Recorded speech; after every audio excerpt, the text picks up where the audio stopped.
Howdy do. Welcome to Law and Order, and we talking about the most dangerous outlaws of the Wild West. Every day this week, we dropping an episode on someone new, and at the end of each video, we're giving them a tier ranking on a list to see who's the most dangerous outlaw ever. Saddle up. I hope you enjoy the ride. Let's get started with the first episode of this series. Billy the Kid. Let's go back to 1875 to the New Mexico territory of the United States. Billy the Kid is a 16-year-old orphan. His father died when he was 2 years old, and his mother just passed a year before. His stepfather wanted nothing to do with him. As a boy, all alone in the Wild West, it didn't take long for Billy to start getting himself into trouble. He was arrested for the first time for stealing food. 10 days later, he's arrested with his friend for stealing clothes and guns. He only spends 2 days in jail before he escapes and flees to the Arizona territory.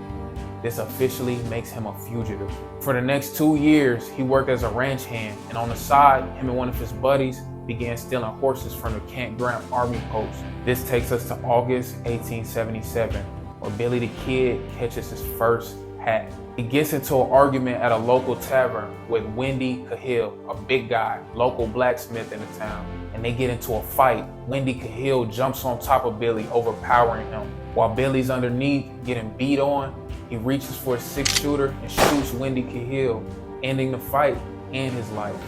Billy was caught a few days later and detained in the Camp Grant guardhouse. However, once again, he escapes before law enforcement can arrive. Billy flees to New Mexico and goes back to his tried and true trade of stealing horses. Stealing horses specifically from a man named John Tunstall.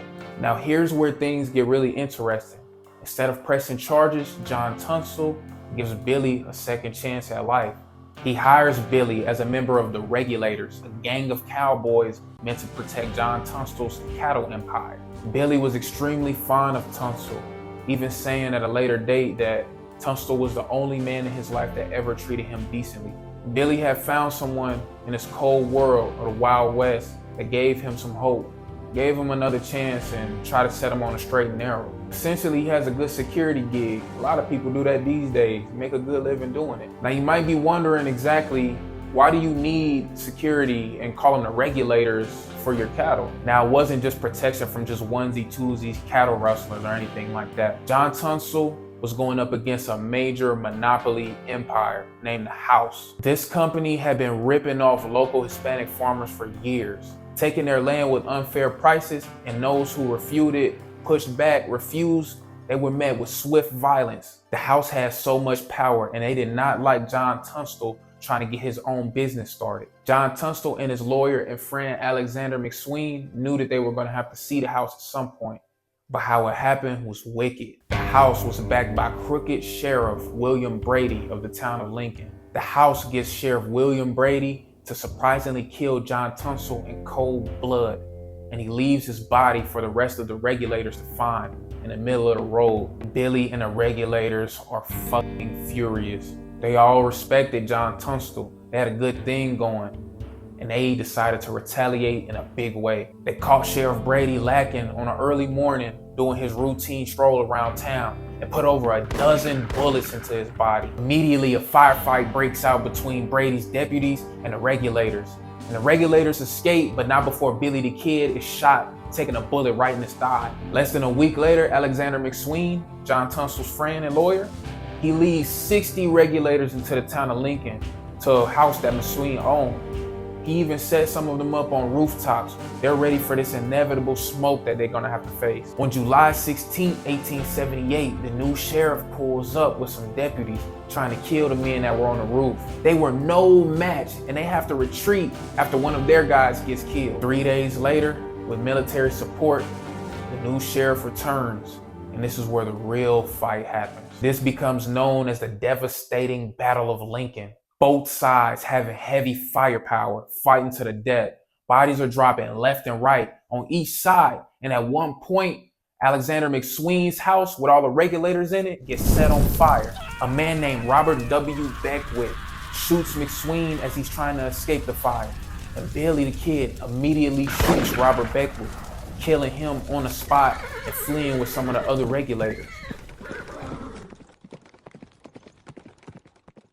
Things things aren't looking good, and this situation becomes a priority of the Oval Office, garnering President Rutherford B. Hayes full attention. He gives new Governor Lew Wallace direct orders to get this whole situation under control. And for a while, Governor Wallace, he tried and failed to get any leeway, any information on investigating Billy and his whereabouts. A lot of the locals sympathized with Billy the Kid, feeling like he was a fighter for them, low-key a town neighborhood hero of some sort.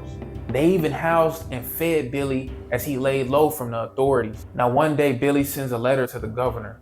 He agrees to testify against the House members and their leader in exchange for full amnesty. Billy's testimony successfully indict House members and their leader, but this is where his story takes a sad turn for the worse. The governor goes back on his word and ghosts Billy, and eventually all of those indictments against the House gets dropped, but the indictments and murder warrants for the Regulators and Billy the Kid remain active. Now this situation is totally all of the Regulators began dipping out of New Mexico, finding life in another land, except for Billy. He is crazy. He stays in the New Mexico territory and begins rustling cattle from the House. He's making a living off of stealing their animals, and the House cannot catch him. Now the House has heavy influence over the media. All of these newspapers began printing stories and articles on Billy the Kid, making him out to be a real villain, an agent of chaos, blaming every crime and wrongdoing on him, blowing his whole situation out of proportion.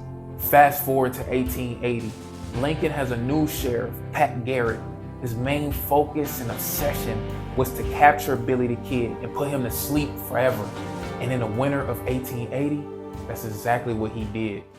Well, captured him at least. Billy was put on trial in Santa Fe and tried for the murder of Sheriff William Brady, who was convicted and sentenced to death by hanging.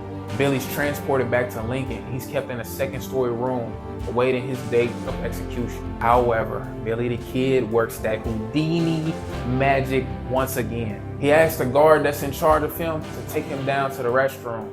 Now, on the way back up the stairs, Billy escapes from his handcuffs, knocks the guard over, wrestles with him, and ends up taking the guard's gun. The guard begins running away for his life, and Billy shoots him right in the back. Billy rushes upstairs to the second floor, grabs a shotgun, and looks out the window. He sees another guard named Bob running towards him. Billy looks down out the window, calls out, says, "Hey, Bob." Boom! Blasts Bob, kills him instantly. He then runs out the building, takes a horse, and escapes, fleeing the area. This makes Billy the Kid famous nationwide.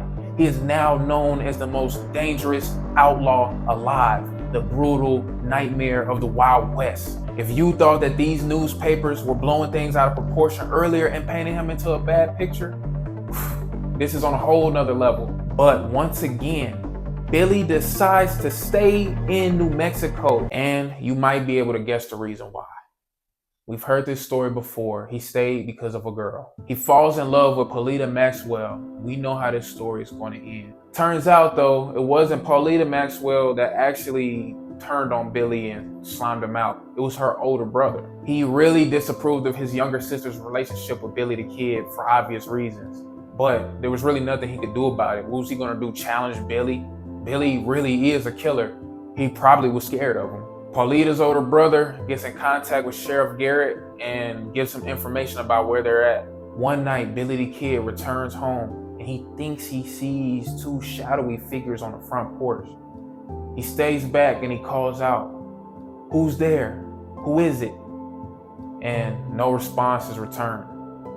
Billy gets suspicious and decides to go around back, entering the house through the back door. As Billy walks in, Paulita's older brother whispers to Sheriff Garrett, who is in the house, "That's him." Billy the Kid is shot in the back of his head, not knowing what hit him or who killed him. This put an end to the young life of the boy all alone, the most dangerous kid of the Wild West. Far as how dangerous Billy the Kid was, put him on our tier list, I'm giving him A tier. Super lethal. I'm not giving him completely S tier because he wasn't necessarily heartless. He was a kid left all alone with no parents and no one to turn to. And he was faced to do what he had to do out of survival and necessity, in my opinion. He was great at his job as a regulator, as being security. I mean, he killed because his friend was murdered. And, things didn't work out when he tried to go do things the right way through the court of law and get amnesty. He decided he didn't want to be executed, so he killed 2 of the guards and tried to escape, but eventually he met his demise. Let me know what you think down in the comments, man. Was Billy really a bad guy, or was he somewhere in the middle?